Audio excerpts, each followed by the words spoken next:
네, 오늘 함께 이야기 나눌 분들 소개해드리겠습니다. 경희대 소통문화연구원 김은정 연구원. 네, 그리고 정영희 시청자 평가원 나오셨고요. 송태엽 YTN 해설위원 함께하셨습니다. 네, 세 분 어서 오십시오. 반갑습니다. 예, 반갑습니다. 확진자 증가세가 좀 둔화되는가 싶었는데 또다시 복병이 출현하고 정말 코로나19 사태가 언제 끝날지 예측할 수 없는 그런 한 주였습니다. 자, 우선 김은정 교수님, 지난주 YTN 보도 어떻게 보셨는지요? 예, 코로나19 상황이 장기화됨에 따라서 우리 삶의 모습들이 많이 변화하고 있는 것을 저는 느꼈습니다. 그리고 또 이런 상황을 이용하려는 자들이 또 늘어나고 있다라는 것도 느꼈고요. 예. 그런데 이번 주 YTN 보도에서는 그러한 변화 지점들을 잘 포착해낸 보도들이 많았다라는 차원에서 굉장히 흥미롭게 봤고요. 예. 또 하나는 이제 선거가 코앞으로 다가왔는데, 맞습니다. 예, 근데 이 코로나 이슈에 묻혀서 선거와 관련된 정치 보도들이 거의 실종 상태에 이르렀다라는 예. 점을 조금 아쉽게 생각하면서 이번 주 뉴스 봤습니다. 그렇군요. 정영희 평가원께서는 어떻게 예. 보셨는지요? 저도 당연히 국내적으로는 이제 4.15 총선과 관련된 그 공천 문제와 이런 것들에 대한 뉴스를 좀 더 유심하게 아무래도 그렇게 보게 되었고요. 예. 그리고 국제적으로는 이제 코로나19가 전 세계에 미치는 경제에 미치는 영향이 굉장히 커져 있고 최근에는 보니까 다우지수가 굉장히 무서울 정도로 막 떨어지고 있는 상황이더라고요. 예. 그래서 그와 관련 뉴스를 좀 잘 살펴보면서 또 하나는 이제 한국인들을 입국 금지하는 국가들이 늘어나고 있어서 좀 마음 아프게 지켜보고 있습니다. 예, 그렇군요. 참 나라 안팎으로 코로나19 이슈가 지배한 한 주였는데요. 자, 그럼 본격적으로 잘한 뉴스, 아쉬운 뉴스 하나씩 살펴보겠습니다. 자, 김은정 교수님, 어떤 뉴스를 좀 잘한 뉴스로 보셨는지요? 예, 저는 지난 3월 2일에 방송된 코로나19로 가려진 뮤지컬 미지급 을의 눈물 보도를 잘한 뉴스로 꼽았습니다. 네. 코로나19를 빌미로 해서 다양한 뮤지컬 제작사들이 스태프 인건비 미지급 사태를 무모하려고 한다라고 하는 의혹을 고발했던 뉴스였는데요. 네. 그래서 뮤지컬 스태프들은 대부분 프리랜서들이죠. 그래서 노동법의 보호도 받지 못하는 사각지대에 놓여 있는 분들이 많습니다. 예. 그래서 노동의 사각지대에 놓인 이분들, 사회적 약자들이라고 이야기할 수 있는데요. 코로나19 사태를 빌미로 해서 이분들에 대해서 정당하게 지급해야지 되는 인건비를 지급 중단 상태에 이르게 만들고 이분들은 이제 생계 위협에 내몰리게 된 거죠. 예. 이런 상황들을 잘 고발하고 기획 취재 보도했다라는 점에서 이 뉴스를 굉장히 잘된 뉴스로 봤습니다. 예, 설상가상으로 좀 하루하루를 힘들게 보내는 분들, 법의 사각지대에 놓인 분들을 위한 꼭 필요한 기획 취재였습니다. 어떻게 보면 공연계 고질병입니다. 임금 체불 문제가 또다시 불거졌는데요. 코로나19 사태로 몸살을 앓고 있지 않은 것이 없겠지만 이 공연 예술계 또한 사태가 좀 심각하다고 합니다. 문화부의 홍상희 기자가 이 뮤지컬 공연 중단 소식과 함께 좀 스태프들의 처지를 알려왔죠. 네, 그렇습니다. 말하자면은 이제 일종의 이제 물타기 같은 걸 한 거죠. 예. 코로나19가 이제 본격화될 조짐을 보니까 그렇지 않아도 티켓이 안 팔리고 뭐 그래서 이제 적자 볼 것이 눈에도 뻔하니까 중단한다 하고 그걸 빌미로 이제 스태프들한테 임금을 지불하지 않은 거죠. 이런 일들이 뭐 많이 있답니다. 근데 이제 하필이면 코로나19를 핑계로 삼아서 하는 게 좀 괘씸하고 그거 하는 제보들이 있어서 이제 기사를 썼다는 거고요. 그래서 앞으로는 이제 공연을 올릴 때 일종의 공탁금 같은 걸 의무화하는 법안이나 영미권처럼 이제 조합을 결성하게 해서 표준 계약을 체결하도록 하는 그런 구조적 대안이 있어야 되겠다 이렇게 지적을 했습니다. 예, 좀 사각지대를 살피고 구조적인 대안까지 제시돼서 시청자 여러분의 만족도를 높인 기사였던 것 같습니다. 자, 이번에는 정영희 평가원께서 뽑아주신 잘한 뉴스 한번 들어보겠습니다. 어떤 뉴스를 잘한 뉴스로 꼽으셨는지요? 네, 저는 지난 3월 2일 뉴스큐에서 보도된 내용인데요. 예. 의사가 만든 드라이브스루 선별진료소 원래는 테러 대비용이다라는 보도를 이번 주에 잘한 뉴스로 선정을 했습니다. 예. 선정한 이유는 세 가지가 되는데요. 예. 일단은 출연자 섭외를 아주 훌륭하게 잘 해냈습니다. 그리고 두 번째로는 굉장히 내용에서 앵커분들이 질문을 굉장히 꼼꼼하게 차분하게 잘 해주셨습니다. 예. 그리고 마지막으로는 이제 그 중간중간에 그 화면들, 그러니까 자료로 제공한 화면들을 아주 적절하게 해서 뉴스의 신뢰도를 높였고요. 그래서 전반적으로 이 뉴스가 굉장히 현실적이고 체감적인 이야기를 출연자의 입을 통해서 잘 전달한 뉴스다라고 판단을 했습니다. 예, 정말 흐름력 있는 보도였다. 저도 그럼요. 이런 생각이 네, 좀 네. 들었습니다. 드라이브 스루 새로운 방식이라고 하는데 이게 국내에서는 물론이고 해외에서도 아주 큰 화제가 됐어요. 네, 네, 그랬습니다. 제가 첫 번째로 이제 잘한 뉴스로 선정했던 게 바로 그 초청 인물 때문인데요. 예. 금방 말씀하신 것처럼 해외에서도 굉장히 화제가 되고 있던 그 드라이브 스루 선별 진료소 아이디어를 가장 먼저 내신 분이라고 합니다. 예. 그리고 또 하나는 코로나19 첫 번째 확진 환자 중국 그 분이셨는데요. 그분을 직접 진료한 그런 인천의료원의 김진용 그 감염내과 과장님이신데 그분을 초청해서 내용을 들었기 때문에 굉장히 현장에 있던 어떤 이야기보다 더 그 밀접한 그 안에 있는 얘기들을 잘 들을 수가 있었습니다. 그리고 앵커분들의 질문이 굉장히 꼼꼼했다고 제가 말씀을 드렸는데요. 굉장히 구체적으로 차근차근 모든 측면들을 질문을 했는데 시청자들이 코로나19에 대해서 가지고 있는 궁금증을 웬만한 것은 다 해소를 했다라는 그런 생각이 들었고요. 그리고 또 질문 중간중간에 해당 자료 화면을 삽입을 했기 때문에 대화 내용의 정보성과 그 사실성이라 그러죠. 사실성과 객관성을 굉장히 잘 높여서 전체적으로 뉴스의 신뢰도를 높였다 이렇게 평가를 할 수 있었습니다.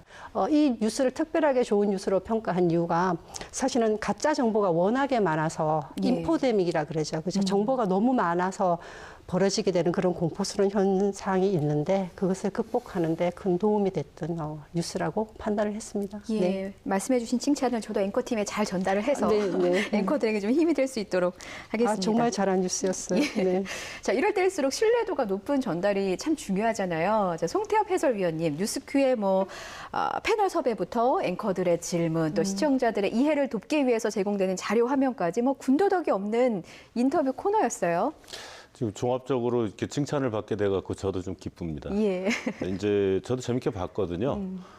우선 이제 제일 중요한 게 그 섭외를 참 잘한 것 같아요. 전문가를 얼마나 정말 이 상황을 잘 아는 전문가를 섭외하느냐 이 부분이 가장 큰 이제 부분인 것 같고요. 내용 보셨겠지만 드라이브 스루 그 CNN 기자가 직접 자기가 이제 검사까지 받아보면서 이제 전 세계적으로 이렇게 방송을 하기도 해서 매우 이제 관심사가 됐던 건데요. 그 인천의료원의 이제 김진용 감염내과 과장님이셨는데 원래는 이게 생물학적 테러 상황에서 어떻게 그걸 의사도 보호하면서 이렇게 어떤 검사를 할 것이냐 이런 그 프로젝트를 했었대요. 거기서 이제 연구 결과 나온 그런 아이디어였는데 굉장히 잘 된 것 같고요. 그래서 앞으로도 저희는 코로나19에 대한 그런 현황과 속보뿐만 아니라 이를 극복하기 위한 노력과 그리고 보이지 않는 곳에서 애쓰고 계시는 그런 의료진들에 대해서도 좀 더 다각적으로 보도하도록 노력을 하겠습니다. 예. 김 과장님께서 일본 확진자인 그 중국인을 치료하는 과정에서 나중에 감사 편지를 받았다 이런 얘기도 좀 들을 수 있었는데 나중에 또 이메일도 왔다 그래요. 예. 그 감사 편지를 남기고 갔고 그 다음에 자기 이제 그 우한 돌아갔는데 우한은 좀 좋아지고 있다. 한국 힘내라 이렇게 감사 편지를 또 보냈다고 합니다. 예, 참 팩트, 진실 그리고 감동까지 느낄 수 있었던 시간이었다. 이런 생각이 듭니다.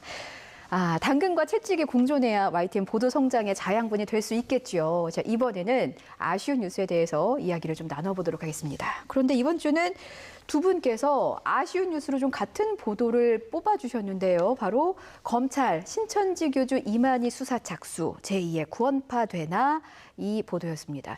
어떤 점이 아쉬우셨는지 한번 들어보겠습니다. 먼저 김 교수님. 예, 일단은 제목에서 구원파라고 하는 이 단어를 발견한 순간 관심이 집중되었던 건 사실입니다. 그리고 이제 이 기사 내용이 어떤 것인지를 살펴봤는데요.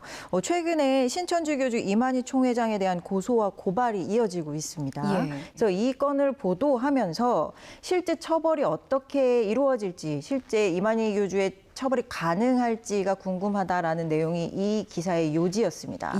그리고 이제 맨 마지막에 리포팅을 하셨던 것은 검찰의 이제 후속 조치에 대한 다양한 예상들을 하시면서 검찰이 우려하지 않을 수 없는 것 중에 하나가 이 전 정권에서 모든 세월호 참사와 관련되었던 그 피해의 책임을 구원파에게 전가하려고 했다라고 하는 점을 우려하지 않을 수 없을 것이다. 검찰이 그 부분을 고려하지 않을 수 없을 것이다라고 하는 우려의 멘트를 맨 마지막에 한 단어 붙이셨어요. 한 문장 붙이신 거죠. 그랬는데 실제 제목만 봐서는 세월호 참사 당시에 구원파에 대한 경찰 수사와 현재의 코로나19 재난 상황에서의 요 신천지 교주 이만희에 대한 수사를 거의 동일선상에 놓으면서 거의 같은 것으로 취급하고 있다. 그리고 뚜렷한 근거 없이 이것들을 연결시켰다라고 하는 점에 있어서 굉장히 우려가 많이 되는 뉴스로 봤습니다. 예, 정영희 평가원님께서는 어떻게 보셨습니까? 네, 사실 저도 그만 말씀하신 것처럼 이제 그 뉴스의 제목에 먼저 눈이 갔는데요. 예. 근데 일반적으로 시청자의 입장에서 뉴스를 볼 때는 제목을 보고 그 제목에 맞는 내용을 기대를 하게 됩니다. 예. 그래서 이게 무슨 내용이지 하고 봤다가 사실은 제목과는 좀 다른 방식의 이야기가 진행이 됐는데요. 혹시라도 제2의 그때 구원파 사태가 있었던 것처럼 검찰 수사의 방향이 그쪽으로 가면서 정부의 책임이 그쪽으로 전가되지 않을까라는 의문이 있었다는 점을 전달하고 싶었던 그 의도는 있었던 것 같아요. 근데 만약에 그런 의도가 있었다 그러면 그 구원파라는 것에 대해서 모르는 사람들을 위해서 약간의 어느 정도 정보를 줄 필요는 있었다. 그러니까 전반적으로 보면은 제목과 내용이 좀 일치하지 않았다는 생각이 들었고요. 예. 그리고 또 세월호의 상황을 이번에 코로나19 사태와 바로 그렇게 연결을 해서 이만희 총회장 수사는 제2의 구원파 이렇게 연결되는 것은 굉장히 바람직하지 않는 방식이라고 생각을 하는데요.